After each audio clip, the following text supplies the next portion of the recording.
Welcome, everybody, to the December 6th meeting. I'd like to invite everyone to stand for the Pledge of Allegiance, please.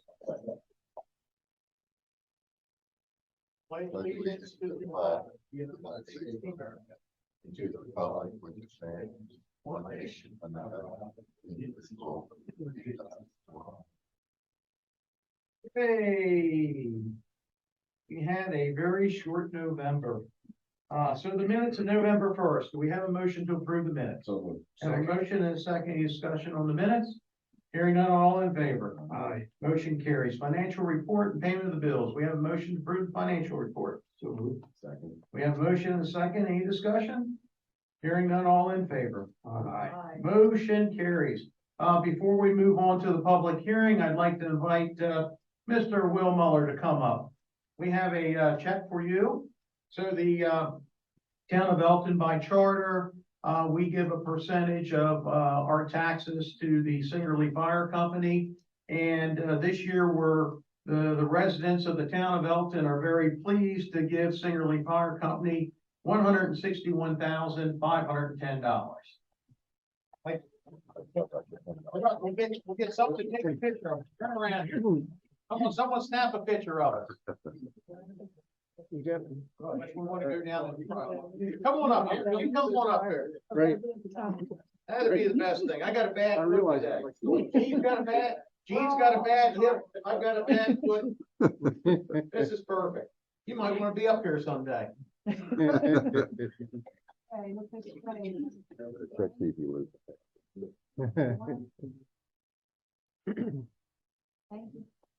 Thank you.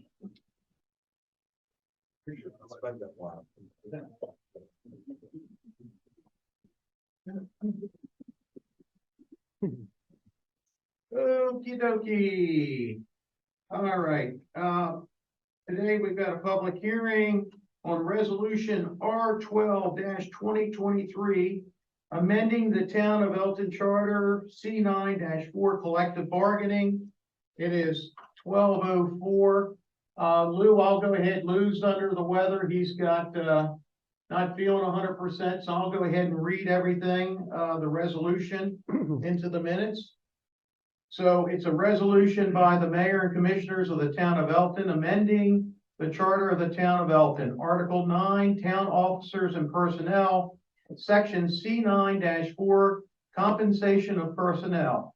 Whereas the mayor and commissioners are empowered and authorized to amend the charter of the town of Elkton as provided under Article 11-E, Constitution of the State of Maryland, and Section 4-301, Subtitle 3, Title 4, Division 2, Local Government, Article and. Whereas the mayor and commissioners have determined that Article 9, Section C9-4 should be amended to provide certain employees the right to collectively bargain and further provide them an opportunity to develop their skills and commitment to public service within the town. Now, therefore, be it resolved by the mayor and commissioners of the town of Elkton as follows. Section 1, that the charter of the town of Elkton, Article 9, Section C9-4 shall be amended to read. Okay, it says Charter of the town of Elkton, Article 9, town officers in town, Section C9-4, compensation of personnel. Paragraphs A and B, no revisions. Paragraph C, employees of the town, excepting employees of the police department whose collective bargaining rights are otherwise provided by charter provision, may organize and bargain collectively regarding the terms and conditions of employment, excepting managerial, confidential, and supervisory employees, town employees in an appropriate bargaining unit in which employees present a reasonable common community of job function and skill interests, may participate through a representative in the formation and implementation of personnel policies affecting their employment bargaining unit. They shall have the right to organize and bargain collectively through a representative of their choosing and the right to choose not to be represented, all subject to procedural regulations that the council shall establish. The council shall provide by law a labor code for such town employees, town of Elkton employees, which shall include the following. 1, the identity of managerial, supervisory, and confidential employees excluded from the collective bargaining. 2, identity of bargaining units determined by the council to be appropriate for collective bargaining, grouping together only those units in which employees share a commonality of skills and job functions. 3, the manner of affirmatively selecting a bargaining representative or to affirmatively indicate a preference for no bargaining representative or to remove a bargaining representative. And 4, the identity of any conduct constituting an unfair labor practice by either the town, the employee representative, or the town employee. Upon designation of a representative, the council is authorized to negotiate through its town designated representative with the collective bargaining representatives of the town employees.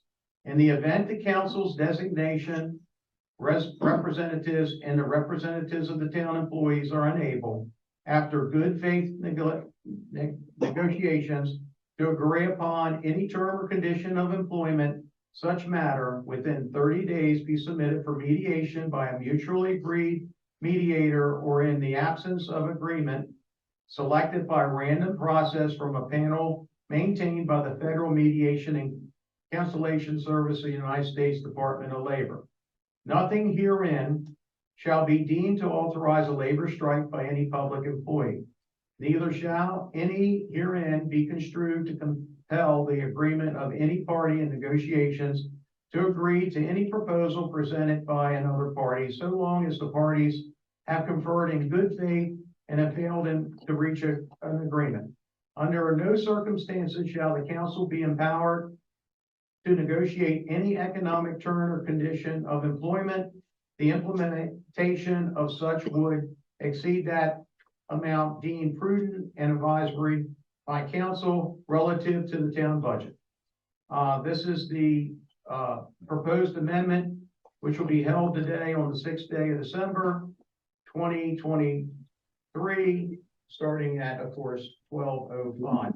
John, did that sound all correct? I think that's good. That is correct. So I wanted to mention that this was submitted by the board. We took a lot of input from not only the employees, but we've taken a lot of input from the residents. You know, it's we were asked to give collective bargaining, and we were asked to allow you to unionize, and we have done that.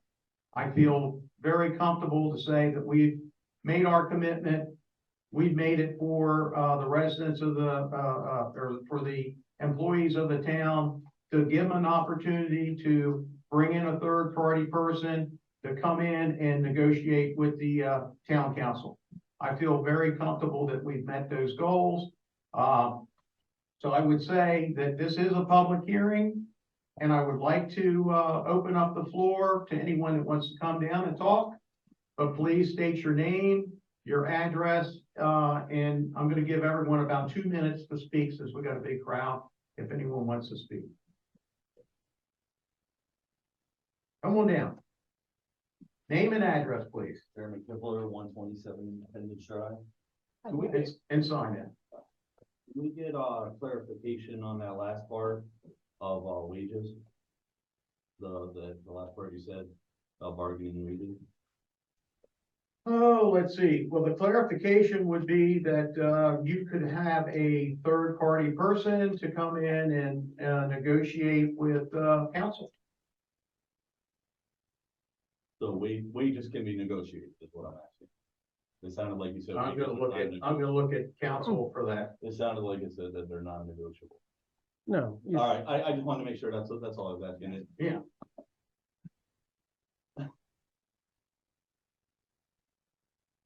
Thank you, that's all I wanted to add. Thank you, Jeremy. Appreciate you guys, thank you. Thank you.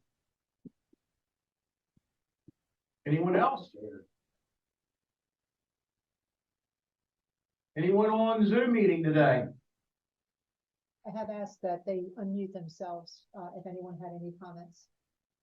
And I've not gotten a response. Okay. Well, it is 12:12.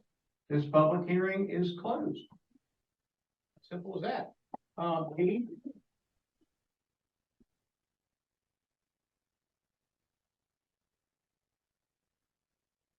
Any questions, comments? Charles? I have none. Earl? Robert? Good. Okay, well, listen, I'm gonna call this the vote. We have a motion to approve resolution R 12-2023. We got a motion and a second. Any discussion? Hearing none, all in favor? Aye. Resolution R 12-2023 is approved.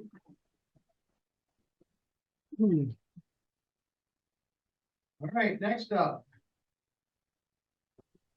Thank you, guys. Thank you. Thank you. Thank you.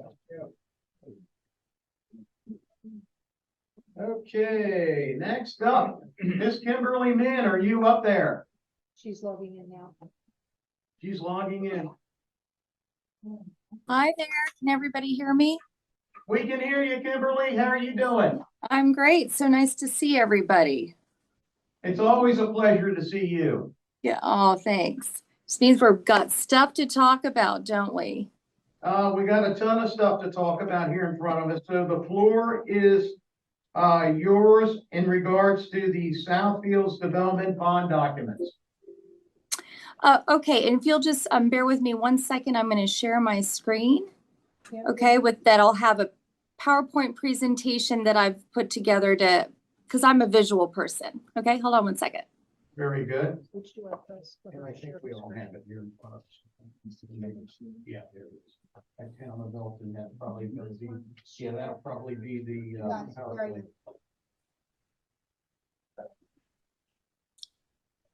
All right.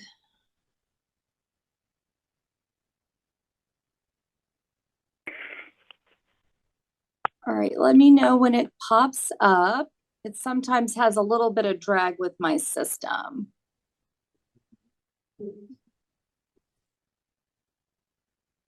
All right.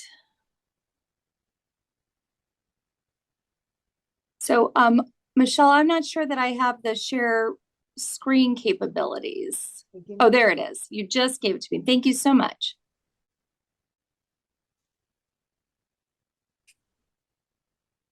Okay. All right, let me know if you can see this. We got it. We got something on there. I know you got something on there, right? I don't know why there's a delay here. Pardon me. Okay. For some reason, oh, there it is. No, there it is. Okay. How about that? Oh, wait, no, that's not it. My bad. I'm sorry. There we go. Can you see that? Got it. We got it. Okay, thank you. Sorry about that, guys. Tech is not my strong suit. Okay. All right, so what I did was I put together, and this is just a little agenda for the discussion, and I want to give you the opportunity to just feel like that you can interrupt, ask me questions at any time. I'm going to try to move through this in a way that helps folks understand, what it is that all of these documents are doing, but I wanted to provide a little bit of background first. So we're going to go through a little bit of background. I know that the commissioners are familiar with the prior legislation. I'm going to talk a little bit about what the special taxing district bonds are doing. I'm going to describe the various documents that the town is signing in connection with the issuance of those bonds. I'll leave some extra time for questions if you have any. And then I believe the understanding is that there's going to be, an approval for the execution of those documents. To be clear, the bonds and the legislation have already sort of been approved. Should the town opt to do it and sign these documents? So the underlying authorization is already in place, but I know that Lewis and other folks and the mayor wanted to make sure that we had a very clear understanding of the next steps in this transaction. So just to let you know, we're very, very near closing on that transaction. These documents that were circulated to the commissioners are in near final form. They'll fill in a couple dates here and there, but the substance of the document should remain the same. And so now we're at a place where, we were all discussing, and the mayor and Lewis and I thought that it would be most appropriate to now go through the content of these documents so that everybody kind of understands these next steps. So just a reminder, the legislative authority was Resolution R8 2020. What that did was it created the special taxing district, the special tax, and the special fund. But what it did not do was necessarily authorize the bonds. That was done in Resolution R9 2020, which was adopted in December 16th, 2020. We're nearing that third anniversary. And that authorizes the sale of bonds up to a total amount of $15 million. And this is to finance the cost of infrastructure improvements, and which are public improvements within the Southfield special taxing district. Okay, so these bonds, what they're called is special obligation taxing district bonds, which is a mouthful, right?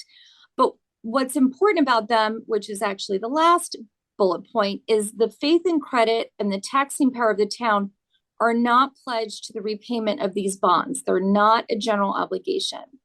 They're payable solely from and secured by the proceeds of special taxes levied on the taxable parcels within the district. Be more on that later. Those are called the special tax revenues. And those special tax revenues are available to pay debt service on the bonds, the expenses, and to keep the reserves replenished. So this is an extra tax that's assessed on the properties only within the district. And as you may or may not recall from the earlier resolution, different types of property in the district are, have a different way that the tax is calculated. But these are extra obligations on top of the real property taxes that will pay back these bonds. So there's a number of documents that the town is going to ask to be signing, and that's because it is the governmental entity that is issuing the bonds, even though the town is not directly responsible for paying those bonds back. So I'm going to go into each document in detail, but just here's the list. There's an indenture of trust, a development agreement, a limited offering memorandum, a bond purchase agreement, the continuing disclosure agreement, and then specifically there's a memorandum of understanding, which we have a couple slides because that relates actually to the Sideline Sportsplex project, but it is an agreement that the town is being asked to sign in connection with the Southfields bonds. I'll go into that in plenty of detail. And then there's, ancillary documents that you'll sign. I'm not presenting those here. Those vary from deal to deal. There's just certificates that say that you authorize the legislation. Other parties will be giving certificates too. And then I will actually be issuing a legal opinion as your counsel as to the authorization and execution of those documents. So I've gone along this process with you to make sure that everything's done in the manner that makes these legally authorized. And so that's an opinion that I'll be issuing. So these are really the key documents to be entered into. So the first one is the indenture of trust. And this is admittedly, if anybody picked it up and flipped through it, one of the more complicated documents that exists in these types of transactions. There's actually, just for some humor, there's an insult you can give a lawyer to tell them that their documents read like bond documents, and this indenture of trust is the reason why. So in this agreement, the town will be entering into an agreement with the trustee. That's going to be Bank of New York Mellon. And there's two things that this indenture does. First, the trustee basically accepts duties to the bondholders and agrees to handle all the monies and to make the transfers and pay the bondholders and put the money into funds. And I'm actually going to have a whole slide for you that shows how the funds work, because it's always important to follow the money. It also establishes, for the benefit of the bondholders, the trust estate, which is the security for the repayment of the bonds. So that is actually going to be what this trust indenture does. And the way that it works is it'll provide for all the mechanisms for the issuance of the bonds. And then it will also then talk about how the funds are going to work. So the trust estate, you're going to give them some security. The first security, and the one that we talked about a little bit, is this all of the special tax revenues. That is the first thing that you're going to give them as a security interest. The second thing that you're giving them a security interest in is all the amounts that are payable under the contribution agreement. We're going to talk about that. The town does have a limited obligation under the contribution agreement, which we'll discuss, to support the special taxes under certain circumstances. And then any of the amounts that get deposited in a special tax district account, which comes from the special taxes, those are also pledged for the security of the bondholders. And so if there's any other property that's granted to them under the indenture, that's also included. The second provision is really a catch-all. One thing to understand is that the special tax revenues are a lien on these properties. So if these properties do not pay them, the town would foreclose on those properties for tax sale, just like they would if they weren't paying their normal taxes. Okay, so as we discussed, it's really about following the money in the indenture. There's certain funds and accounts, right? There is the Series 2023 bond fund, right? And then there'll be, that's where all the bond proceeds will come in initially. And then and then those will get dispersed, right? We'll talk about how that happens. They'll go to the improvement fund. That's going to pay for the public improvements. You can think of that like a construction account. Then there's also going to be a cost of issuance fund. That's actually going to pay for the closing costs. That fund isn't open for very long, and that's going to be, again, funded by bond proceeds and not funds of the town. And then there's also the special taxing district revenue fund. And that's where all the special taxes are going to be deposited into the special taxing district revenue fund. And those funds are going to be used and distributed into different accounts. And that's where all the special taxes are going to go first once the town transfers those in.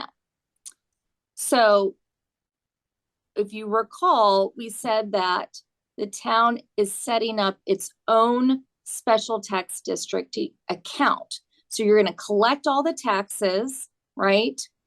And you're going to deposit them in this account, all the special taxes, not your regular taxes. And then you're going to put in whatever amounts that the contribution agreement requires, and you're going to transfer that money into the special taxing district revenue fund, which is controlled by the trustee under the indenture. Kimberly, can you Okay. hear me? Yeah, now I can. Just out of curiosity for the town, so they know, the county, Cecil County, we have an MOU, and they will collect the special taxes along with the ad valorem taxes that they normally do, and then they'll Correct. transfer that to the town. Correct. And that'll go into your account, the special taxing district account, and then that will go into the and then the town, like you said, will transfer those monies into the special taxing district revenue fund. I know this is a mouthful, guys, and there are a lot of the same words. I'm trying to keep it straight for everybody. But so when the money goes into the special taxing district revenue fund, those monies are going to go to different places for different purposes. The first is the administrative expense fund. So the town is going to have some administrative expenses relating to these bonds, including consultants that help calculate the special taxes and those amounts. And then there is, but keep in mind, that means that the bond and tax proceeds are going to be paying those expenses for the town. The town is not coming out of pocket for those. The second fund that those money go, and that's the primary one, is what's called the debt service fund. All right. So what will happen is you'll have a debt service fund there. The money will go in, and that money will be used to pay interest and principal. Okay, so the interest and principal is what goes to the bondholders to pay them back for the monies that they're lending to prepare the capital improvements. Okay, so then what'll happen is the trustee will take that money to pay the bondholders, but what will happen, and I'll get to this in a new slide, is that there will already be some money in there to pay interest for the first couple years while the public improvements are being completed. Again, that's extra protection to make sure that there's money there available to pay the interest on the bonds for those early stages. So that's what that capitalized interest account is. And you'll see, because I like pictures, there's going to be a picture soon to show you how this all works. The next fund is, again, when the bonds are issued, they're going to fund a reserve fund. That's sort of backup money that's there just in case that the special taxes aren't enough to pay the bonds, to be used to pay the bondholders and sort of let things catch up. So that reserve will sit there. It'll accrue interest. It's funded with bond proceeds. If that reserve fund ever gets used, then that reserve fund will be replenished by special taxes in order to have those monies available for the protection of the bondholders. That's a lot so far. I just want to make sure we're there so far. And are there any questions? I would just want to take a pause because that's been a lot of a mouthful. Kimberly, one of the things I want to mention, I met with James Young. He's with Bank of New York Mellon. And we authorized the BNYN to the bank trustee to put money in or invested in Dreyfus Securities Only, which is the best yielding fund. So that money is working to generate income for both the bank and for us. Great.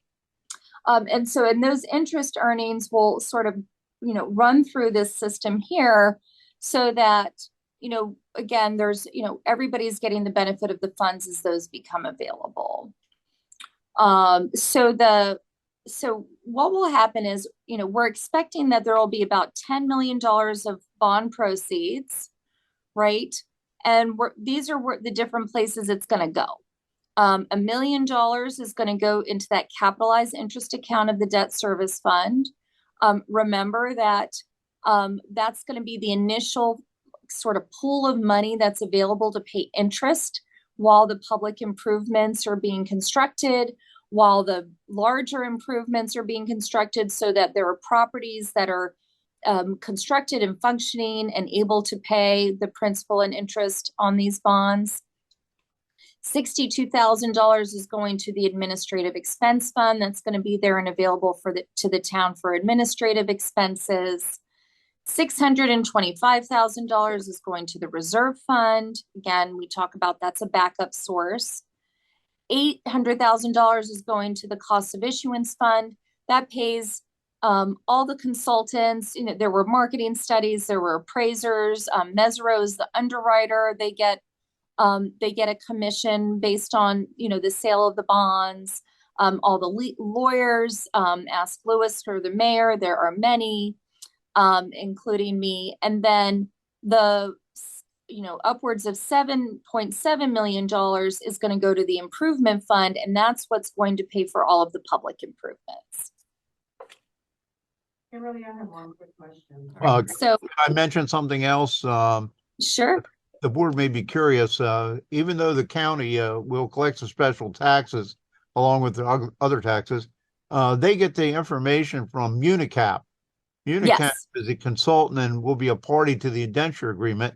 And every year they supply the information to the county about what property is to be taxed with this special tax and how much. And then they send out the tax bills accordingly. So that's how the taxpayers, special taxpayers, should I say, know how much they're going to pay every year. Exactly. Kimberly, Jean Brumel has a question for you. Okay, great.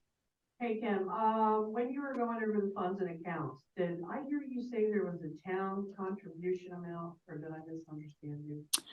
Yeah, we'll get to that in a second. Generally speaking, that relates more to the Sportsplex deal. But I'm going to talk to you about how that's going to work if that happens. Thank you. Okay. So the flow of funds, just to show this here, the green is the bond sale proceeds, where we just talked about the bond sale proceeds are coming in. They're going to the improvement fund to pay the project costs. They're going to pay the cost of issuance fund, to pay the closing costs, the administrative expense fund, which if you see, there's a green arrow where there's these ongoing accounts, the administrative expense fund. There's the capitalized interest account, which will go into the debt service fund. And then the reserve fund deposits will go into the reserve fund. So the green is what's going to happen at closing. Those are the bond proceeds. During the course of the bonds, there's going to be special tax revenues, right, that will go to the town. The town will put them in the special taxing district account.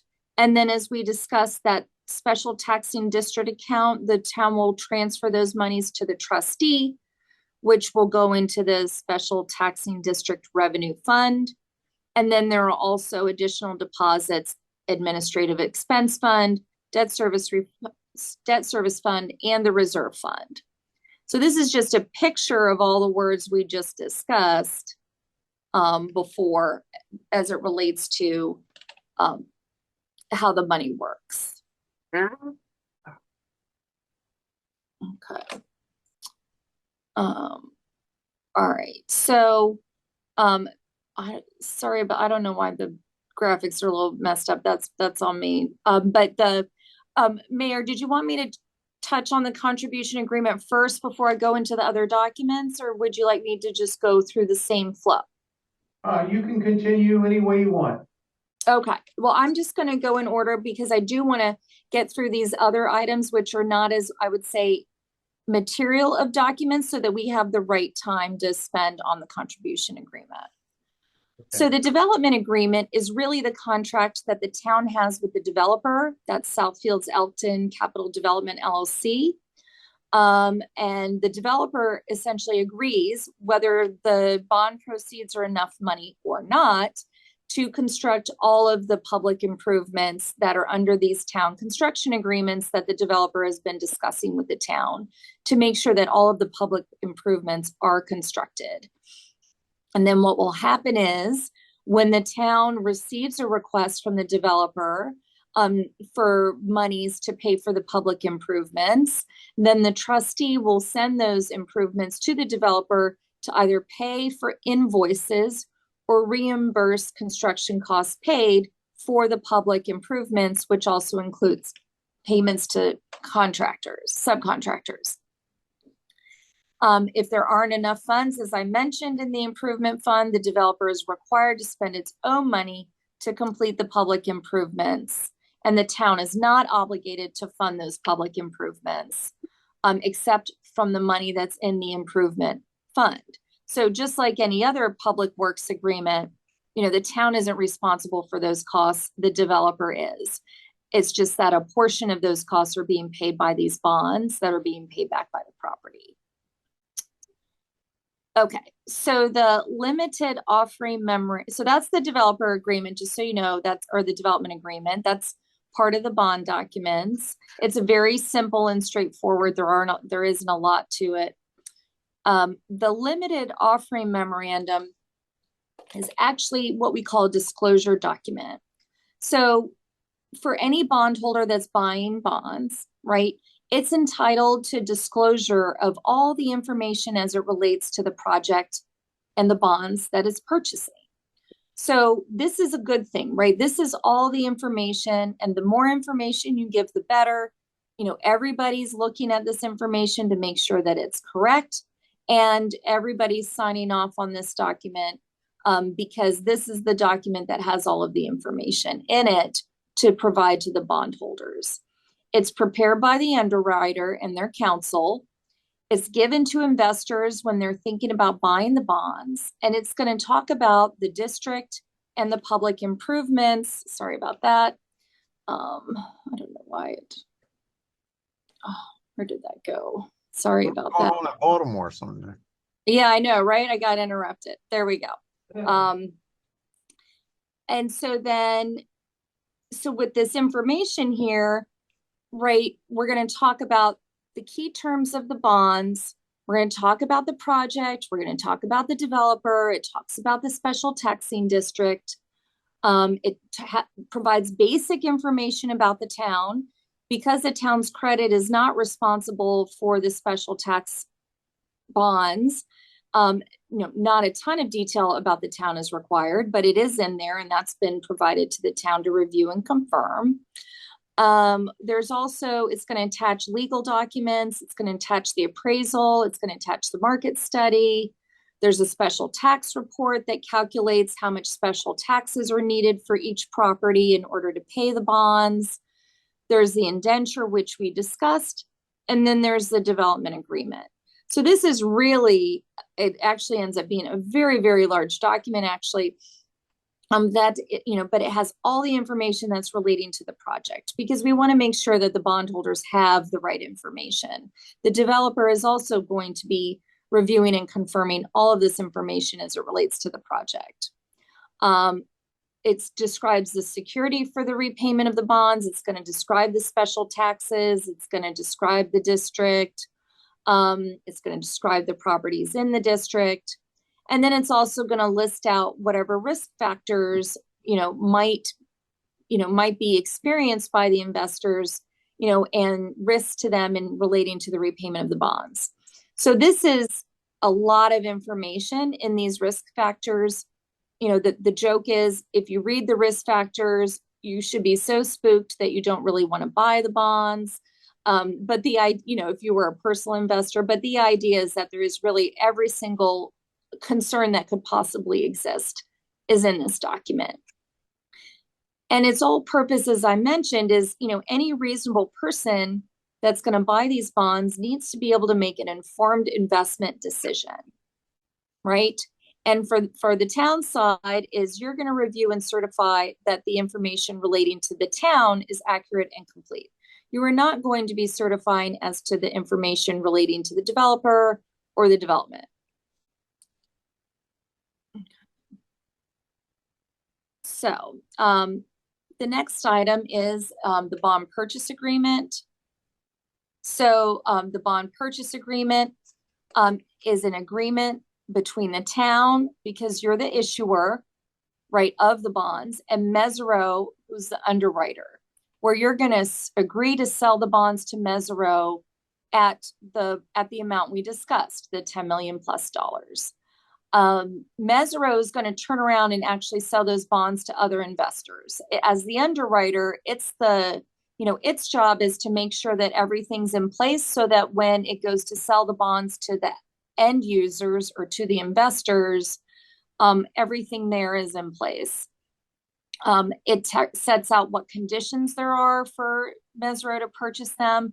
That's going to include getting all the signed documents, having the appraisal finalized, having the special tax report finalized, a whole list of items, right? And that's what we're working out now is, working on the conditions for closing so that we can have everything in place. And then it also attaches the form of the certificates and the legal opinions that will be required. And then, look, if these conditions and deliverables are not met, the town is not obligated to issue the bonds, and Mesero is not obligated to purchase the bonds. So this is really a roadmap for the deal and how we're going to get to closing. So after closing, right, there's going to be periodic information that the town will need to provide in order to keep the bondholders informed. So whatever information that the town provided, right, in the initial disclosure, you want to make sure that remains true. If it doesn't, you let people know, but it's very general and limited information about the town.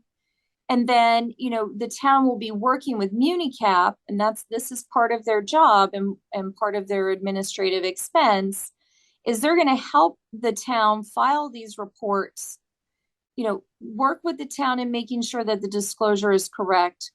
And then, and they're going to be in place. Now, look, if MuniCap doesn't stay in place, right, you can appoint somebody else to act in this role.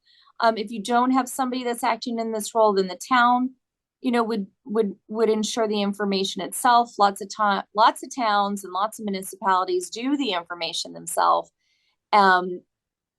for their bonds, and engage counsel or other consultants to assist. But right now, MuniCap is going to act in that role. MuniCap is what I would call the market standard, not just in Maryland, but around the country. And so they do this every day. And this is, one of their strong suits and one of their most important roles for what the town, is retaining them for, to assist with these special tax bonds. Okay. Alrighty, so those are really the bond documents. What's left is the contribution agreement, right, where we need to talk about how this relates to the Sportsplex project and what the town's obligation will be under this contribution agreement. So, to be clear, and I think the commissioners are aware, that is, while the Sportsplex is a separate transaction, they do relate, right? Because the public improvements that are being constructed in this taxing district will be public improvements that will, benefit all of the properties in the district. And one of the parcels, Tract F, and I know many of you are familiar with these development plans, is planned as an outdoor regional sports complex, right? So that's a pretty large 40+ acre area of land. Sideline Properties, which is a different entity from the developer of the special tax public improvements, Sideline Properties will be the developer of the sports complex project itself. Now, what's happening with the sports complex, there is a term sheet that's been, nearly finalized and will be, presented for review by the commissioners, is that there's a way to publicly finance that sportsplex. And what that does is it gives that sportsplex access to capital in the public markets, meaning there's sources of funding out there, but it has a legal structure associated with it. What that legal structure is that property will actually not end up being owned by Sideline for purposes of the project. Sideline will own the property. It's going to be ground leased to, actually, it's Medco, the Maryland Economic Development Corporation, right? And so they're going to lease that property. Medco is going to issue bonds for that property. And then Medco is going to use those bond proceeds to pay for the construction of the sportsplex. The operations of the sportsplex will pay back those bonds. And there are kind of other agreements related to that sportsplex that aren't really coming into place yet. They only occur if that deal happens. And there's one specific obligation, which is relating to the contribution agreement, because that relates to the special taxes. So this last bullet point is important. If the town, right, or Medco, really, if they come to own or lease the real property where the sportsplex complex is located, right, then any public entity that owns that property would not be subject to collection of the special taxes. It's a public entity. It can't be taxed. So if Sideline Properties, were really owning that sportsplex, it would pay those special taxes. But because it's not going to be owning the sportsplex, Medco is, then that property would not be subject to special taxes. So that's a problem, because those special taxes from the Sportsplex property is one of the major sources for repayment of the bonds every year. So because of a legal exception that the Sportsplex property, if owned by a public entity, could not be taxed, we have to come up with an arrangement where those special taxes get paid anyway. And that's where the town comes in, and that's where this memorandum of understanding and contribution agreement come in. So right now, in connection with the special tax bonds, and this is what's important to understand, the Sportsplex deal does not have to get done for the special tax bonds to be issued. The special tax bonds are not contingent on the Sportsplex project, but they will be paid from the special taxes from the Sportsplex project. So that's where they're related. So if this Sportsplex project goes forward, if a public entity owns the Sportsplex and would not have to otherwise pay special taxes, then the town is being asked to sign a memorandum of understanding. So this is not an agreement yet, but it's a memorandum of understanding where the town will agree to enter into a contribution agreement if the Sportsplex bonds are issued, if the town or Medco is the owner of the Sportsplex property. And what that does is it's basically assuring the bondholders that even if a public entity owns the Sportsplex property, then the town will be contributing to the special taxes so that money is available to pay the bonds. So, but what will happen is, right, if the Sportsplex project does not proceed and the financing with Medco does not proceed, then the town is not obligated to pay any special taxes. Okay. If the town does agree for the Sportsplex deal to go forward, if the town does agree to assume this obligation for the special taxes, the operations of the Sportsplex, may be available to reimburse the town. First, the Sportsplex will pay for operations because you need an operating entity to generate money, right? So we want the money to go there first. Then it will be paying the debt service. And then, after those payments are done, then the town can get reimbursed for any amounts that it pays under the contribution agreement. And we've been very clear that the town and the Sportsplex, that if the town is obligated to make any of these payments, then, the Sportsplex property, even if the bonds get paid off, won't go back to sideline until those, or if it does go back to sideline, the town is going to have a lien so that it's ensured that it's going to be repaid. So, these are the terms of the MOU. Again, this is an if agreement. So if the town or Medco acquires a fee, which is like total ownership or leasehold interest in the real property, then it's not going to try to avoid the payment of special taxes. If the town or Medco comes to own or lease the property, the town is agreeing that it will make the contribution payments equal to what would have been collected from the special taxes. So one thing that's important to understand with the MOU is if there's a contribution agreement that gets signed, the town will be taking the primary responsibility of paying those special taxes each year, subject to potential reimbursement from the Sportsplex project.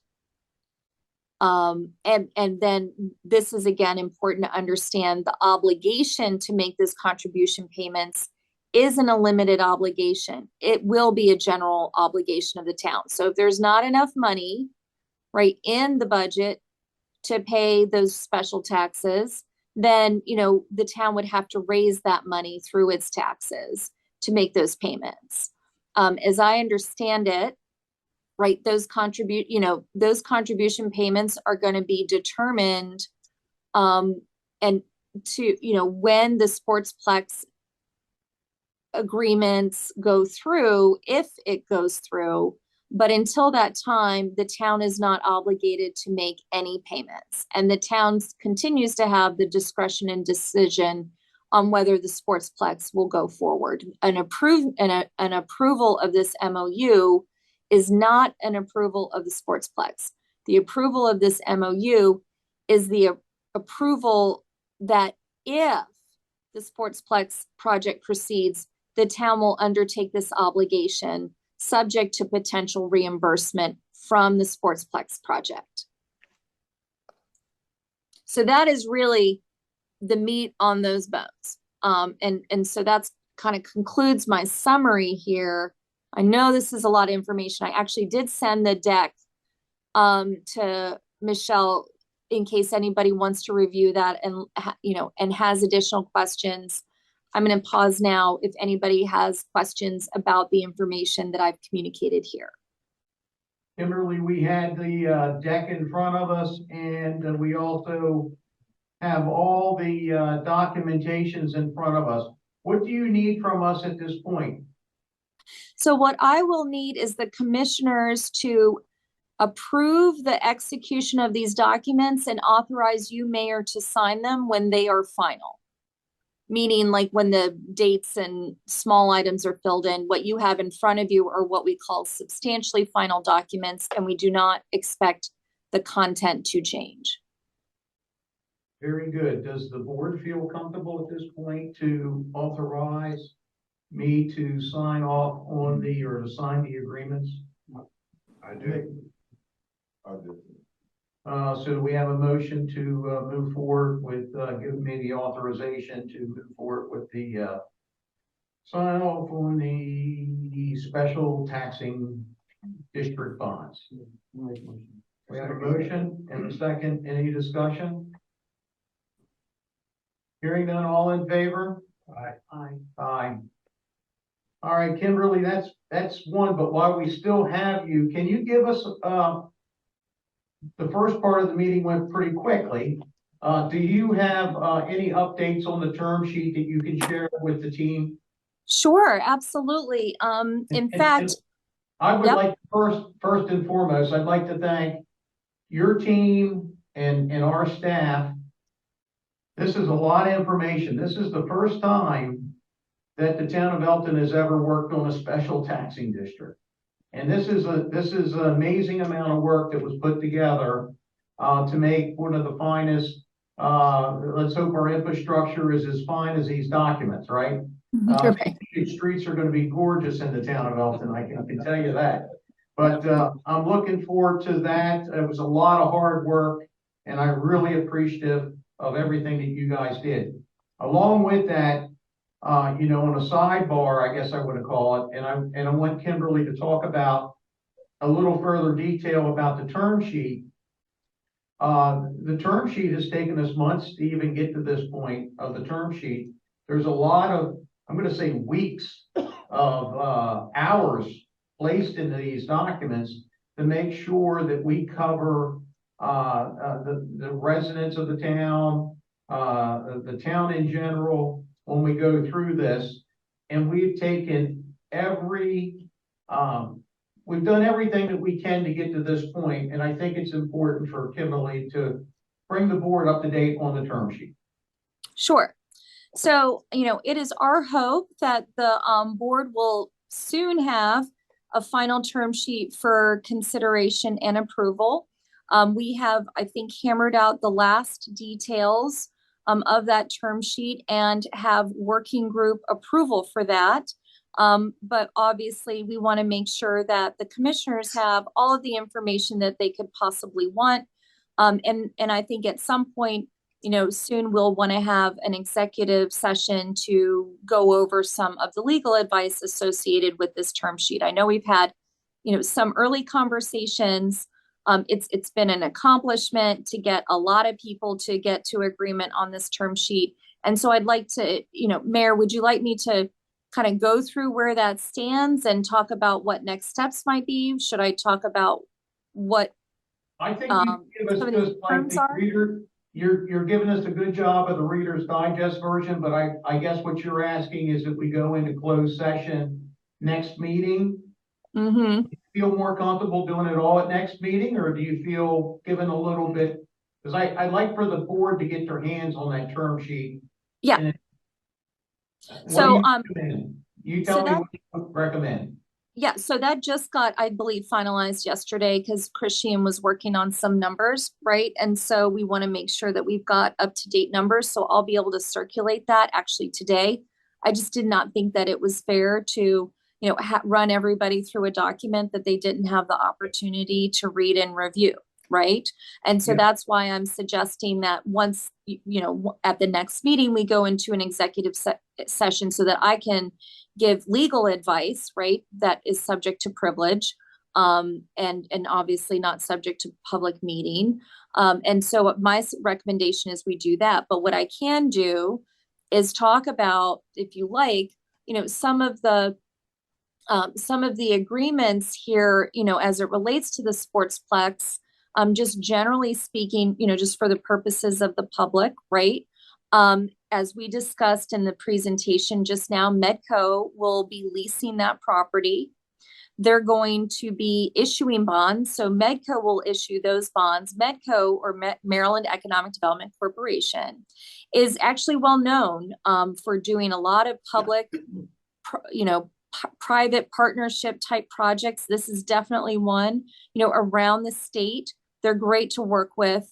They're very sophisticated. They're great at doing large projects. So, I think that they're going to be a really good partner for the town for this financing. And these bonds are going to be, sold on the public market, and Medco's a well-known name.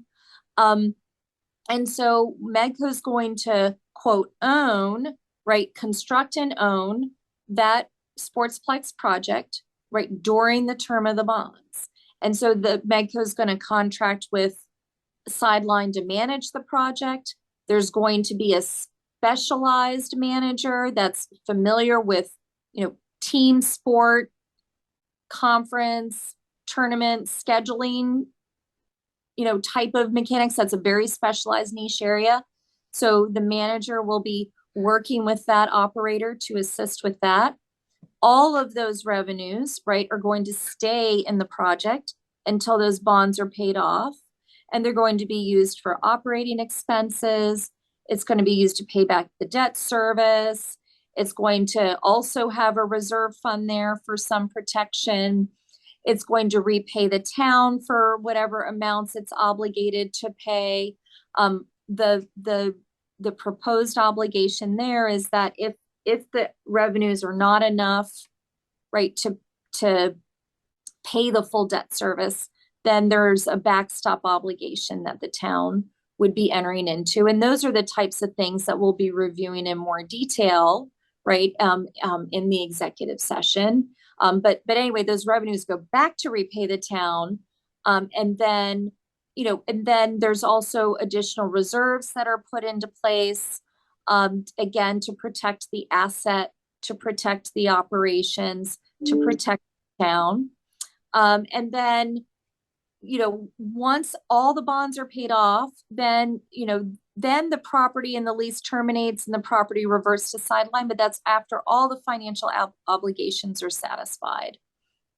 So, it's a big project, right? But there's a lot of pro formas that have been distributed and put together by consultants and experts, demonstrating how the revenues are anticipated to be more than sufficient to pay for the expenses and the debt service and to repay the town, for example, for the special taxes. And then from that point, right, the property is intended to operate under the ownership of Medco for 30 years.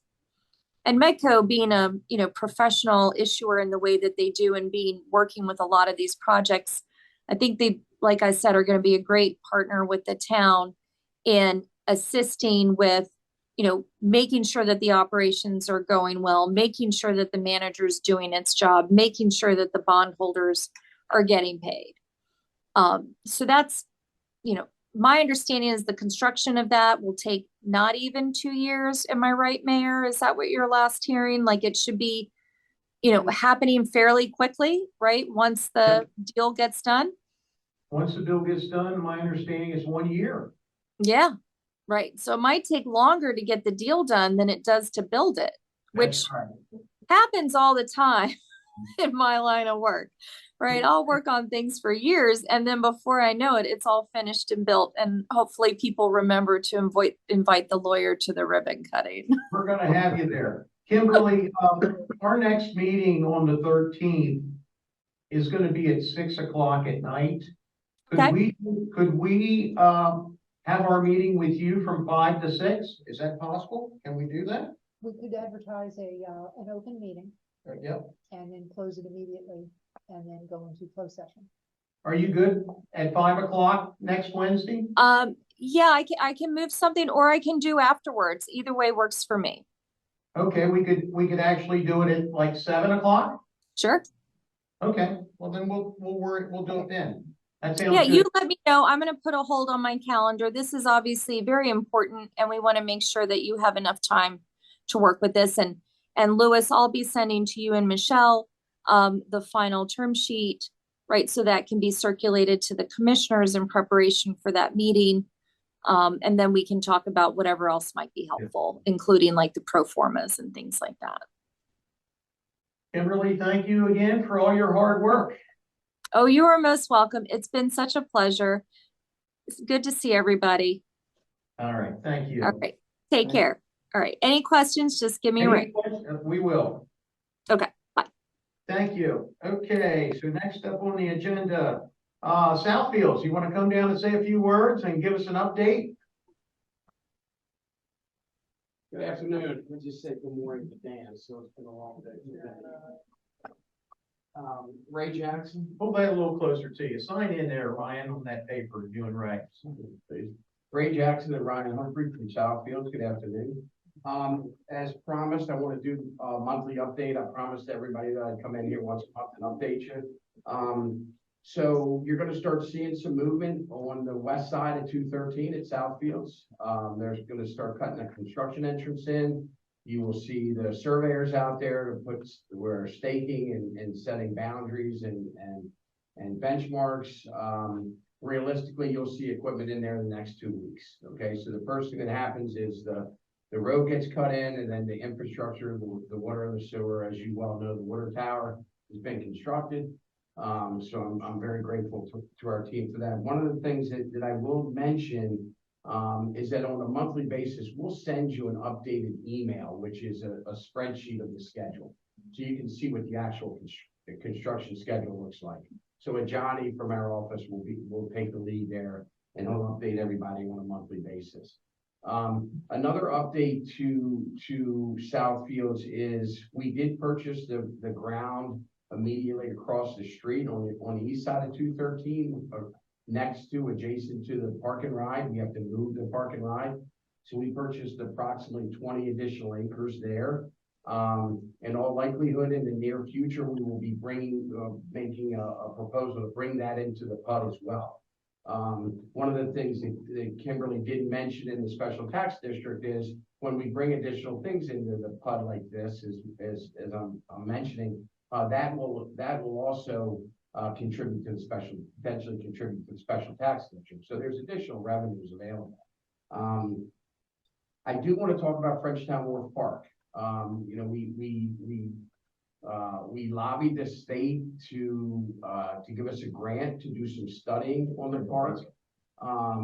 And I had made a commitment to work diligently with the town staff on that. We need to figure out the planning of the park. Who's going to do the planning of the park? We had volunteered our time. We had volunteered some experts. I brought in a critical area commission expert from Eastern Maryland, Lane Engineering, to do some initial consulting work, but we've got to wrap our heads around the park, figure out who's going to guide that ship. So that's something that we need to address. I think what we'll do is I'll go ahead and schedule some time for Ryan, you to come in, and we'll get with our planning department and let's see where that's at. Okay. And I think that, I don't have a problem with who runs with it, quite frankly, but I want to see it done also. I think we all need to start moving forward with this. Right. And we're willing to step up. I mean, we've got consultants that they're ready, willing, and able to participate with them. So, and there's funding in place, grant funding in place from the state. So we're gonna lose that if we don't start the process. Another thing that I need to talk about, is the processing of plans. We've got to get our heads, and we got to wrap our heads around this. I'm going to give one example of something recently so everybody kind of understands. And here's what my concern is. So we're approved to do the infrastructure, to put the boulevard in, and the water and the sewer and the pump station, stormwater management, so on and so forth. You got to get started. That's what we're doing. So all of our strategic partners, and in particular, you just heard everybody talk about Mike and Brad's project, Sideline Properties. They are going to be submitting their final plans. Greystar, our apartment developer, is submitting this month. They want to go to the Planning Commission. D.R. Horton, you know, our intent and our hope is to get D.R. Horton in the ground in April or May. Okay, so in order to do that, we've got to start processing the plans in a more expedient manner. And I want to give you one example of what's happening, just so you all understand. Sure. Yep. So we have submitted for parcel C, which is the single family detached, the first phase of D.R. Horton, the public water and sewer plans. We've submitted them 4 times. Okay. So the most recent comments that we got back, we got 11 comments. We addressed the 11. So just to make this clear, this is Internet probably. this is the 4th submission of the water and sewer plans. That's right. Yeah, and you know, typically you never get more than 2, right? But this is 4, so we start digging into this, and this is very representative of what we see in all of them. This is not a cherry-picked case. We also got storm drain plans in the same week that was the exact same issue. But in the 3rd set of plans that we submitted back in September 8th, there were 4 comments remaining. So we resubmitted on October 23rd, and this is the comments that we received from that 4th submission. And as you can see in green, the 4 comments that were left over from that September 8th plan were all addressed to the satisfaction of KCI. In all the other jurisdictions we work in, that would be an approval. But what we got on this comment letter is 10 additional comments that didn't show up in any of the previous comment sessions for the 3 submissions that came previous. So we did some digging into it. None of these comments were based on any changes that were made to address these 4 comments. They're things that have been there since the beginning. They're all minor in nature. They're all labeling types of issues. And to make it worse, the last 3 of them that showed up is language that was copied verbatim from the already approved water and sewer plans for the boulevard. So in an interest of trying to save time, we had used the language that was already approved in the other sets of plans that KCI liked, and we put them on this plan, and now they've come up with, and that language has been on all the sets of plans. So we're just very frustrated with the process. What we typically get in other jurisdictions is if we get to this point where it's just some minor nitpicky comments or even ones that are just personal preference as opposed to errors, we get an approved subject to. And so that they know that they can go forward towards final plans and just make those minor revisions to the labeling or whatever else it is. So what basically we're saying is these are not material changes. These are not things that affect the plans. They're punctuation. They're misspelling of words, things that absolutely need to be corrected. But typically you would approve the plan, condition 2, right? You should do that way. You do. You do. And for whatever reason, all of our plans now are being over scrutinized. I don't know why. But it's going to cost us significant delays. And now, so I've been bearing the brunt of it. You know, I'm developing these relationships that we talk about. The national developers, this is not the sandbox they play in. You know, they expect to submit a set of plans, get their comments, address the plans, and then move on. That's the way it works. So this particular one that Ryan and Johnny brought to my attention, this is the fourth bite of the apple.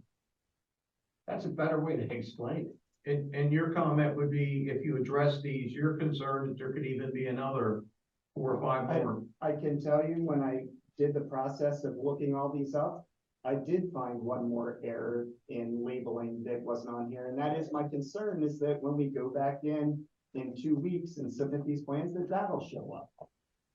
So we talked to our engineer about quality control, and we address it with, the onus is on us here. We get that. You know, we need to submit plans that are punctuated properly. We get that. But we're not talking about material stuff. This, do you recall the first? Well, no, I mean, I don't know the, February. The first submission was February. So that'll give you an For the idea. public water sewer, are we talking about? This is For the parcel C, parcel C, water and sewer. Just water and sewer. Parcel C, water and sewer. So we've got to figure out a better way to skin the cat. The other thing to think about from a you know, a business side is that there's no repercussion on the third party engineer here. The longer this takes, the more they bill to everybody. So there's no you know, check and balance in place here. We need to figure out a better way to do it. One of the things that I had suggested is bringing in a third party that I would be willing to pay for to help expedite this process.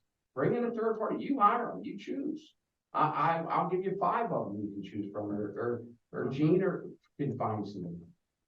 Either way, we've got to hold everybody accountable. Everybody's got to be responsible here, including us. But we've got to have more accountability from the review side. It has to happen. Because what's going to happen very shortly is you're going to have 3, 4, 5 sets of plans in front of planning. They're not going to be able to process.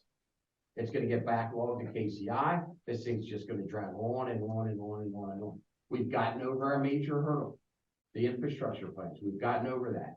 So we now need to proceed in an expedient and professional manner, let me say, right? That's what we need to do. So I would ask that this be given immediate attention, please. We need it. We need it. Greystar needs it. Horton needs it. Mike and Brad need it for Sideline Properties.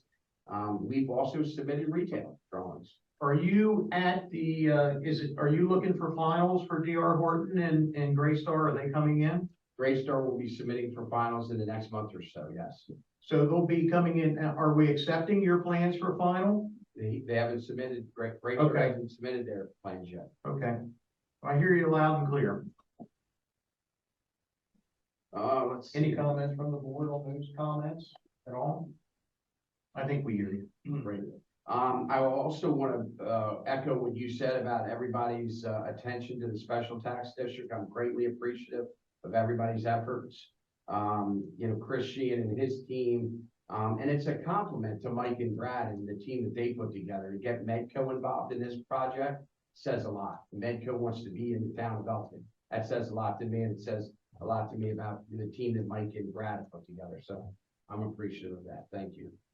Any questions that you guys have? Or? No, Mayor, I'd like to, sorry, Carl, I'd like to know your thoughts on bringing in a third party, a mediator of some sort. I know you guys have discussed with it. Have we come to any terms on that?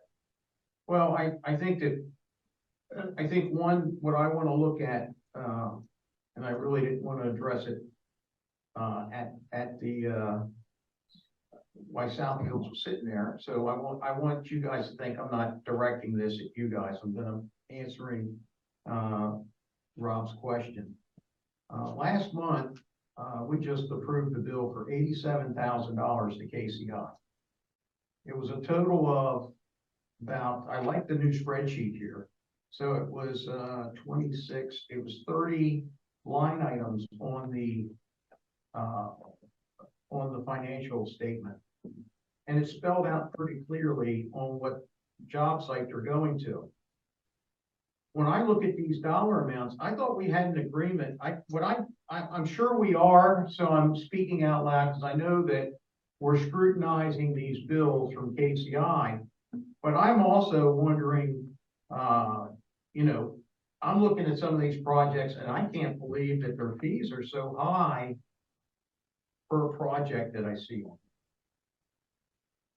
If you look on your financial report, I mean, I'll use an example of the Wash X car wash. I think that's might even be on your parcel. This month's bill was $5,300. And I know that when I looked at the last statement, it's gonna be close to $20,000 when that review gets done.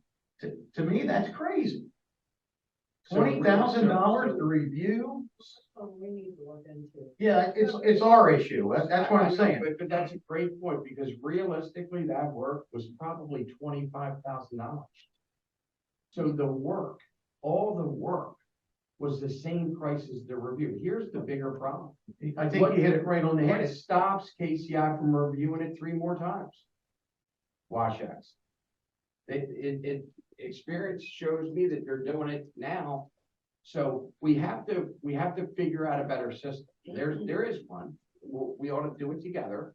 But it's not benefiting anybody at this point. No, and I don't know, and Casey's not, Right. KCI's not here and I'm not trying to go one way or the other. I'm just saying that I believe there used to be a rule of thumb of a percentage of the review equals the percentage of the job, right? Is that right? So that means to me, if the review fees are $20,000, the project cost should be, I don't know. I don't know, what is the norm? 20 million? That sounds like a lot. I don't know. But I like your comment. Louis, you on there? yeah, loosely. I don't, go ahead. I would like to hear a comment from you, Louis. I mean, you're a part of this project. KCI, the question they just brought up about the cost. Do you have any comments on that? I've got him unmuted, I'm sorry, let me go knock on his door and see if he can hear you, hold on a second. Well, I think what we need to do is look at our agreement with KCI and see, because if I remember correctly, there was 2 types of reviews. There was one, the per hour number, where I'm looking at $87,000, and if you do it by per hour, that's a lot of people that worked on these plans during the course of the month, right? Rest assured, it doesn't work out. The math doesn't. The math doesn't work out. It's obvious to me. Now, I'm also sure that there may be a couple extra weeks in front or a couple weeks ahead, but it's something we have to look at. If you have a comment about KCI's fees. I can't. I have to review it before I comment in a public meeting. I haven't looked at their fees. Okay, well, we'll take a look at it, but thank you guys for bringing it to our attention. Was there another question? Oh, Rob, did you have? No, good, thank you. Sorry, okay. Thank you.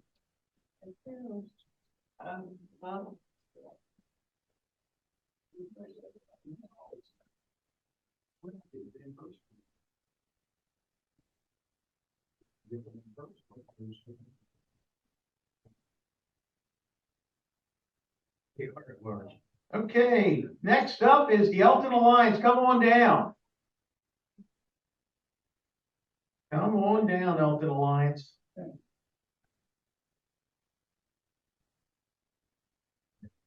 Mayor, Commissioners, thanks for having me on the agenda today. Michelle, thank you for submitting our information ahead of time in front of the meeting. We are here today, I am here today to submit our list of 2024 community events.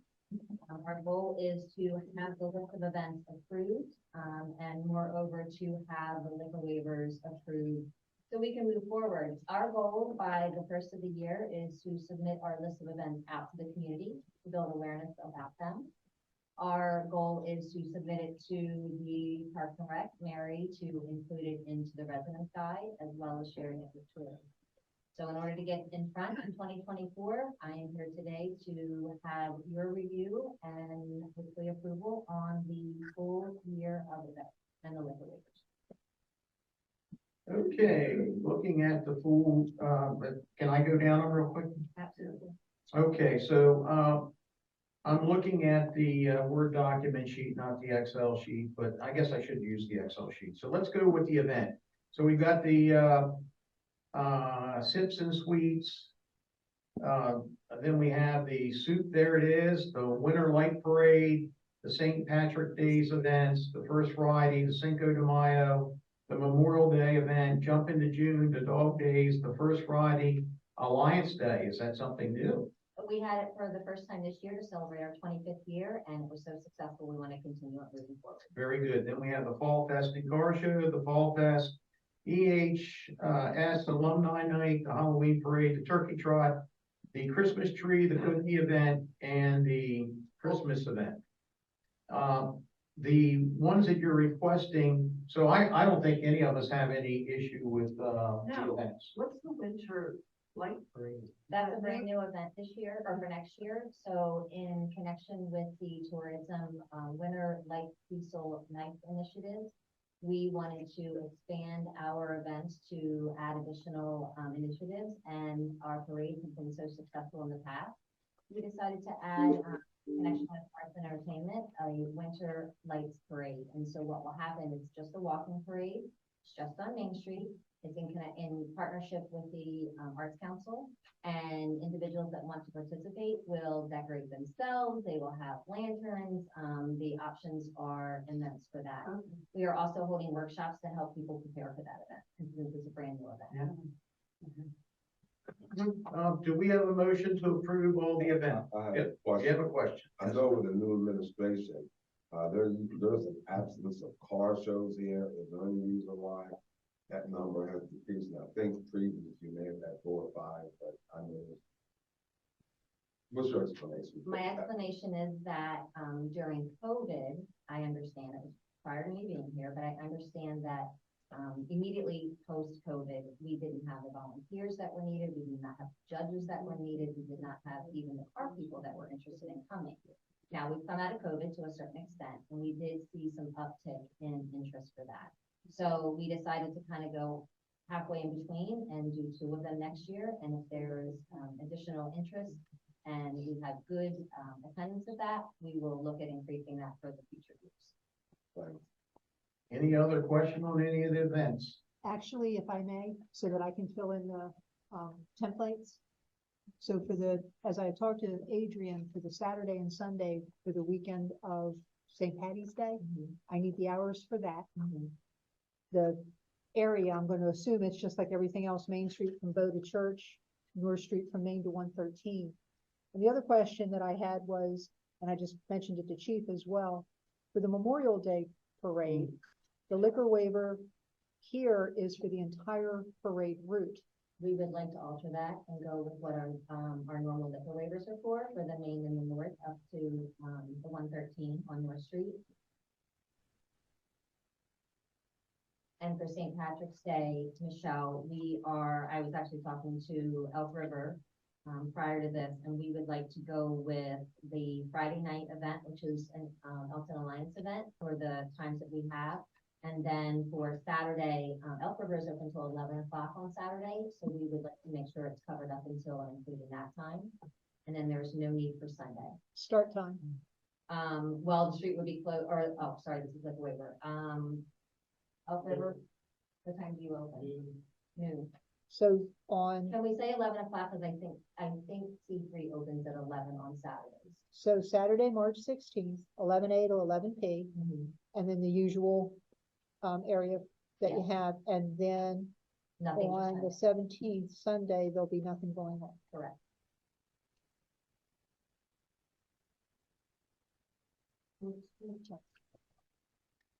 So I was asking for approval of the events. Do we have a motion to approve the events? Okay, do we have a second? Second. Any discussion? Chief, do you have any issues with the events? I'm just talking about the events. Not at all. Okay, anyone, Dan Hanley? Okay, any comments on the events? All in favor? Aye. Motion carries. Okay, now let's talk about the liquor side of things, given a permit to drink in our town streets. I think for the events that you have shown, you've already made the adjustment on the normal place for the liquor license, right? Or for the permitting. It certainly seems to be fine and fair for me. Chief, do you have any hiccups or issues with that? No. Do we have a motion to approve the, liquor waivers, for the 2024 events? Second. We have a motion, a second, any discussion? Hearing none, all in favor? Aye. Motion carries. Thank you, guys. Thank you so much. Alicia, I'm sorry, I should have asked a question about Memorial Day parade. Is that coming along? I mean, you guys working on it now? We are, one of the things that I had emailed the board about earlier was changing the parade route for Right. that one. So I don't know if you guys want to have a conversation about that today or if you want to postpone that, but there is an opportunity to, we had such success with the new parade route for the Halloween parade. We want to, and we want to change that up. Okay, I want that one on. Oh, yeah. It's on there, but not for the change of the route. Oh, okay. No, I was talking about you have to really book certain things in advance, like a marching band. I was just curious. We're good for timing for that. Now that we were waiting for this approval completely and then we can go out and start the work. All right, sounds wonderful. Okay, up next, Lou, we have the town administrator's report. I can probably handle that for you if you want. No, it's all right, D. Just two resolutions, R 2023. This is for the disposal of about 7 cars that were formerly used by the police department. And there's a number of vehicles and equipment that are, this is all surplus property that were used by Public Works. And we need a resolution of the board to pass this so we can take these vehicles down to Ritchie Brothers and sell them. Ritchie Brothers is a very, in Northeast, is a very good way that we can get money back, quite a bit of money back on the surplus property. So I recommend that R 13 and 14 be approved by the board so we can dispose of this equipment. Do we have a motion to approve? We'll do them one at a time. Resolution R 13-2023, disposal of surplus property, which includes 7 items from, appears to be from the police department. So moved. We have a motion and a second. Any discussion on resolution R 13-2023? Hearing none, all in favor? Motion carries. Resolution R 14-2023. It is for items, appears all items from the Department of Public Works. Do we have a motion to accept resolution R 14-2023? We have a motion and a second. Any discussion on these items? Hearing none, all in favor? Aye, motion carries. Thank you, Lou. That's it. That's all I had. Okay, I got a handful of things. I'll just kind of spin all the way around. So on last Tuesday, I had an opportunity to have a dinner with the chief, right? So we went to one of our former police officers, Lindsay Z, was on the Wheel of Fortune, and she was very fortunate to be the winner that night. But it was a good opportunity to support our team, even our former team. But she had a great crowd there, a lot of support. And I appreciate everyone that came out. What did you win? 20-something thousand. 1,000, I think. Yeah, she did good. We had the groundbreaking for the Southfields project on Friday, on December 1st. It was in my view, it's going to continue. We're still a long way away, but we did a groundbreaking of something that's, I think once it's all said and done, we're going to be so proud of ourselves for doing that. You have to see the vision, and I think once the movement of the dirt starts to happen, I think that we're all going to be pretty excited about that. And I know that there was a little mix up on, I know that the elected officials were there, but none of our staff was there. And I know that we were all disappointed that we didn't have staff members at that groundbreaking. There should have been, but I also understand that there was a hiccup with the emails that were getting over to staff. So if there was an issue that no one got their invites, shame on them, but if you got your invite and you didn't show up, shame on us for not supporting that wonderful project. Because it is a game changing of a project. I wanted to give the board a little bit of update. I can't say much about the Minahanes building, but I will say that I feel pretty comfortable to say that hopefully in the next 30 days, we'll have that thing where we can all feel comfortable. At least we have some type of resolution. Maybe Board it up or? maybe transfer. Maybe a transfer. What So- about, what about the removal of the fence? Do we have any word on that? I can't answer the removal of the fence yet, but I will say that, structurally, I think it came back, fair. I would also say that, the owners of the property right now, need to winterize that property. That means putting some type of tarp on the top of the building, boarding up the windows, and getting the fence down. Yeah. And I would say that that's gonna happen, but it may or may not happen by, if my fingers are crossed that there'll be some resolution. I can't really get into, I'll tell each of you individually. Okay. So even in addition to the condition of living in, is there anybody overseeing the fact that you still have additional buildings down there that are empty? Because even though that is the way it is, you know, you drive through the lower end of Main Street, you still see the display of non-movement that way. Well, I think we could have directed that to maybe our downtown economic group to see if they're working on some of those. Well, I was just wondering if they were, but I mean, permitting. Is there action happening to some of those properties? Are you talking about West Main? Yes, So no movement that I'm aware of. I will say that I had a call with the state last week about a grant opportunity and the Project Restore, which many of you are probably familiar with. But it is, that grant will specifically go for vacant building opportunities, and that grant no longer goes direct to the business owners or building owners, but it goes through an entity like the Elkton Alliance. So I'm working with them to work on getting more training, more information in hopes that we can use that potentially for some of those. That's really good. that's good, then, thanks. Very good. A reminder that next Wednesday's meeting will be a 6 o'clock meeting, and we've got the folks coming in from around Frenchtown Road that want to come in and talk a little bit about what the impact of possibly that water tower could have on their wells. So make sure that we have maybe someone representing us from KCI here also next Wednesday evening. And we, okay. The governor of the state of Maryland has just appointed the official committee for the 250th anniversary of the United States.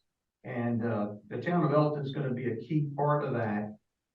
So I just wanted to remind everyone on, 4th of July, 2026, it'll be a big event, and I want us to start giving it some thought of how we want to participate, how the town wants to, do we want to move forward with a parade like they did 50 years ago?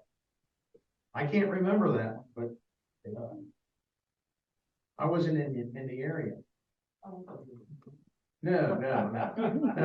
Of course it wasn't. No, 50 years ago, I was in my, I was working at my welding job. So I wasn't here for that event. So that's something we got to think about, team, on how much commitment we want to make to the 250th anniversary out there. I mentioned in an email, actually an email to the staff, or an email to our council, and an email to Lou George, our administrator. And one thing I'd like to implement, I mean, we're going to have a very, very difficult budget year next year. But one thing I'd like to implement, I'd like to get the employees involved. And I'd like to ask the employees, and if I get permission of the board, we'll put something together of cost savings programs. And I'd like to incentivize the employees if they come up with cost incentive ideas that we can save and use as a team here. if it's used, I'd like to give them a financial reward for coming up with that idea. And it doesn't have to be just one winner. It could be 10 winners. If we can figure out how we can save our residents money, I think that we need to do it, and we need to implement them if it makes sense. So I want that to get out there to our employees, and I'd like to end it maybe, first of all, it should be an ongoing thing, but I want to get some action sooner than later. So the first wave, I'd like to say that we would end it end of February, and really push them to give some ideas. So I'm asking all the department heads to talk to their staff underneath of them and come up with ideas on how it can save the town money.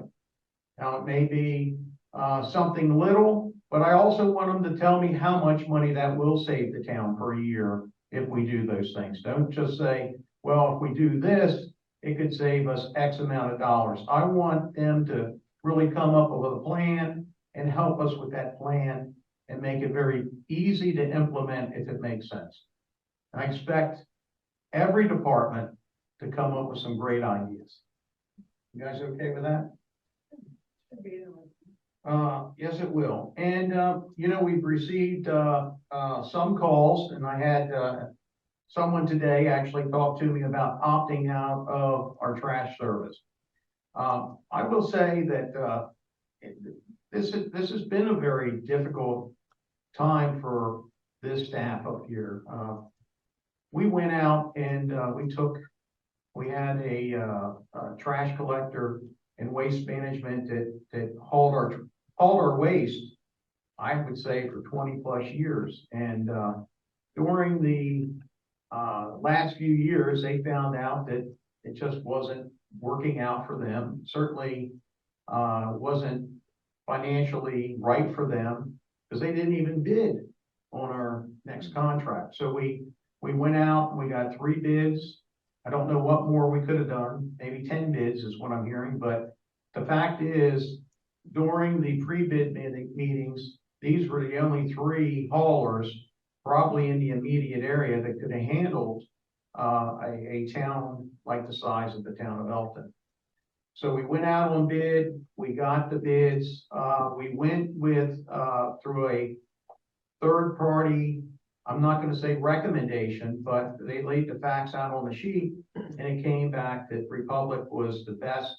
It could solve all of our issues that we have from hauling trash. They were the best fit for us.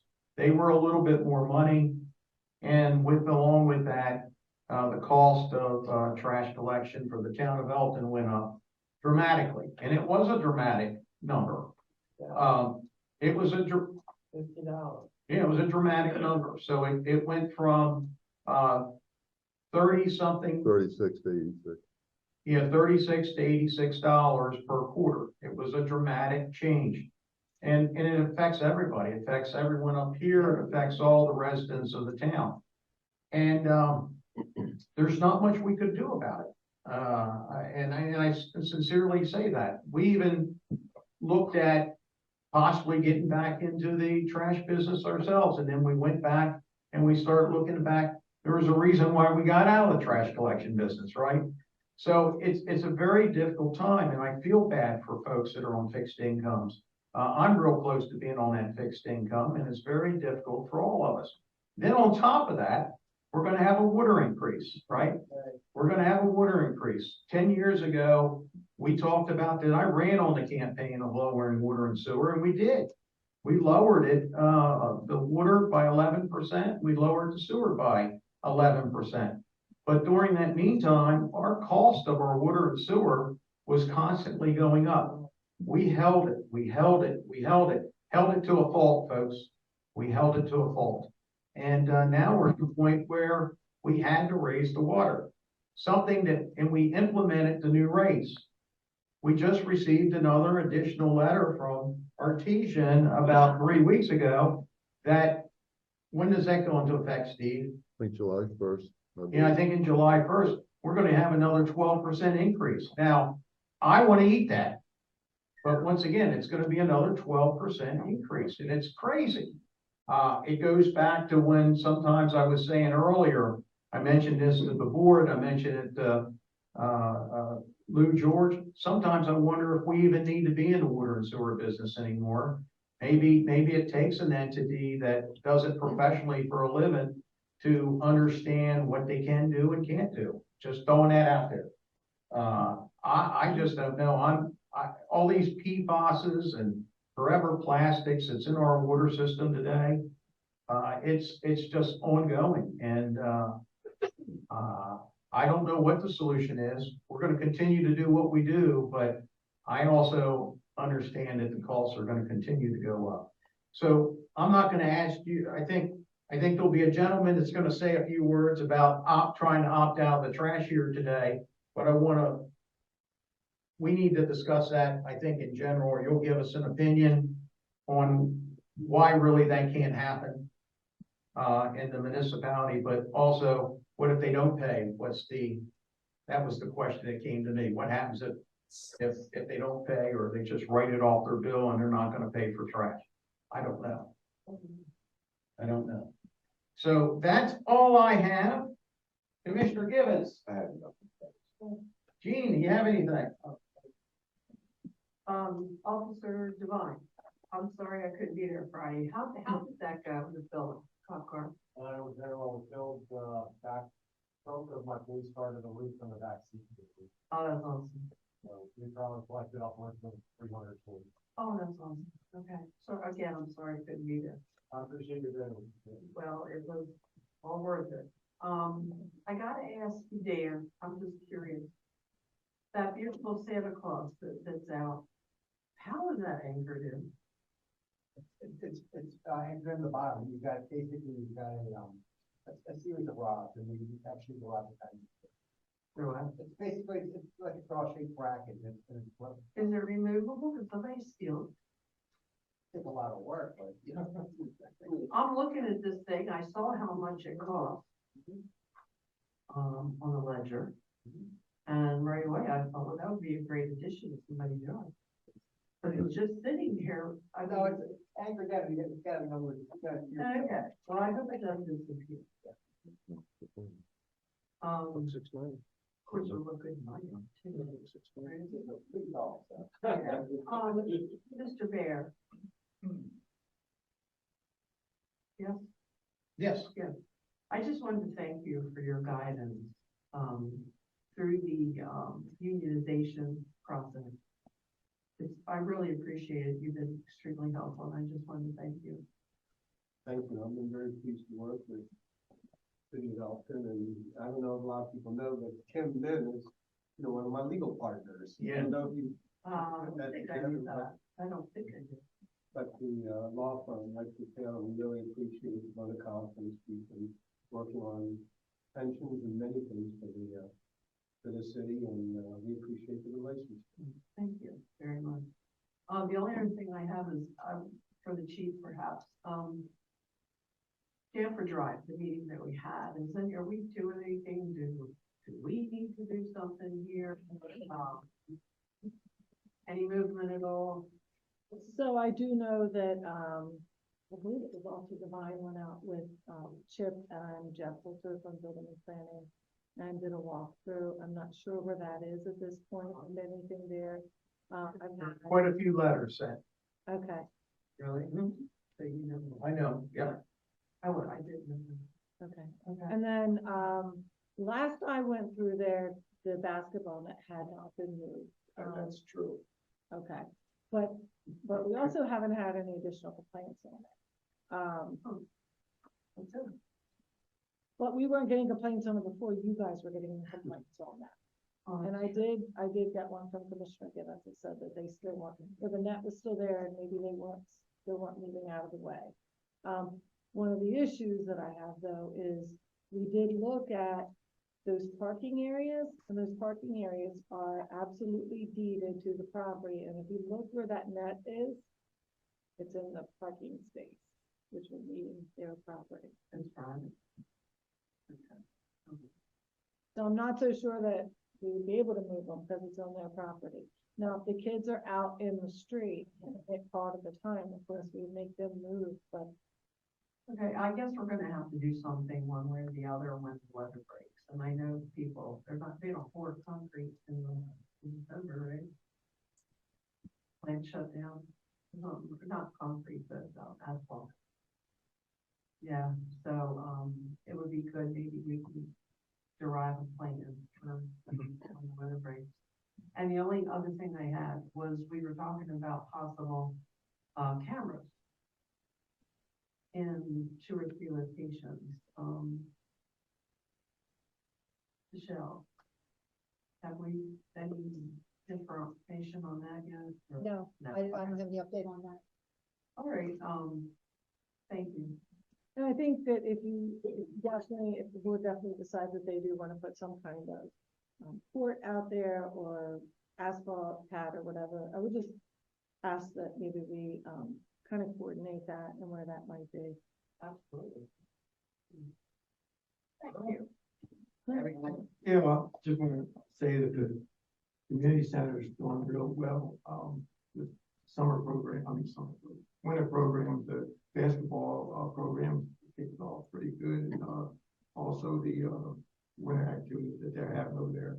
On a good note, Dan and, Brian, I want to let you know that I'm very pleased with the trash, company, what they've done, the last month or so. Things have really took a turnaround for me, because, I've noticed how they're operating. They're putting the cans back in a nice, neat form fashion. Everything seems to be going smooth on there, so that's a good thing for once. I didn't yell and holler about that. So, you take that back to them. You know, they're taking my cans all the way back to the house and dusting them off. They supposed to. So anyway, on the negative side, just a little bit, I was a little bit frustrated with some of the comments that,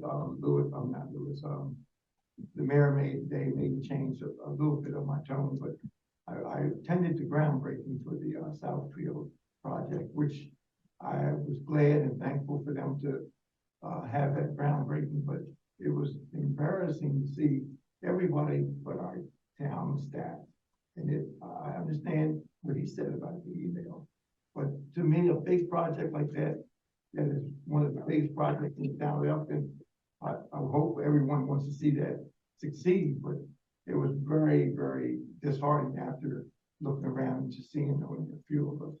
Again, I'm not looking for any kind of excuses or anything, but number one, we should have been on top of that. If that's a project like that, we should have been either notified that whether or not we was invited or not. We should have been there to support that project here in town of Elkton. And it still hurts me to see that after the day, me being here today, it still bothers me because I'm trying to give excuses for people that I had no reasons to give excuses for yet. As a town, we are Elkton. I'm still trying to figure, are we Elkton? I'm not sure now, because after seeing what took place that day, I mean, I'm not calling names, but I'm just frustrated to see how it went down, and I hope it don't ever happen again. Thank you. Robert? Well, everything's been kind of quiet lately. I also attended the groundbreaking ceremony. It was very nice. Our Christmas tree lighting, when was that? What night was that? Friday night. Was very well attended, considering the rain. I was happy to see so many kids and adults in attendance. It's great. Looking forward to the holiday season. Lots of great things coming up downtown. And I'm really sorry that I can't be there to defend my title this year as King of the Cookie. But I will be back next year. We got people that are joining now because you're not here. I said if Moscow is doing it, I'm out. They might have a promo contest. That's all. They have a promo contest. Hey, Charles, you got one more thing? Yeah, for the chief, I know Mary has had trouble with an individual on a couple of occasions, and I told Mary that she needs to call an officer if the guy shows up and gets out of paying. Also, I suggested, and I can't remember initially when we had that building, was there a camera in there when people were coming and going through?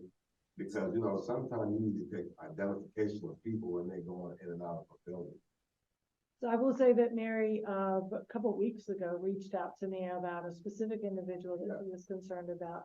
She knew the name, he was identified, and I shared the same thing with her, like if she's concerned about something, absolutely let us know and we'll come over there. One of the things though I want to caution about is almost like those First Amendment auditors, like it's a public building. And I don't know if we can just, unless they're causing a problem, but in the one time that she talked to me about, this gentleman was not causing a particular problem, he just didn't want to leave. And he went back and watched something that was I don't know if it was a practice or an event or something, and I think it just made him uneasy, but. you have But to be a there little also careful. was an occasion she mentioned the neighbor doing something on the floor, and she had asked him to move, and he didn't do it in a gracious manner. He was still pretty much involved in what he was doing with the little girl that he had with him. And personally, I think if you got a kitchen, you got a building, somebody's like that, they need to do it. I don't care who you send over there for. You gotta send a message to people. As I said, we continue to say, the world's different. We haven't reached here at Elkton, but it's different. It's people. As he's saying back there about his sore, he doesn't have money to pay it. So we have to try to find a way to help people who can't help themselves. And Rob, I agree. I've always tried to encourage her to call us whenever she's uneasy about anything. We'll get there and we'll determine if we can make them leave or can't, but sometimes just our presence there will make them want to leave. And so I have shared that with her.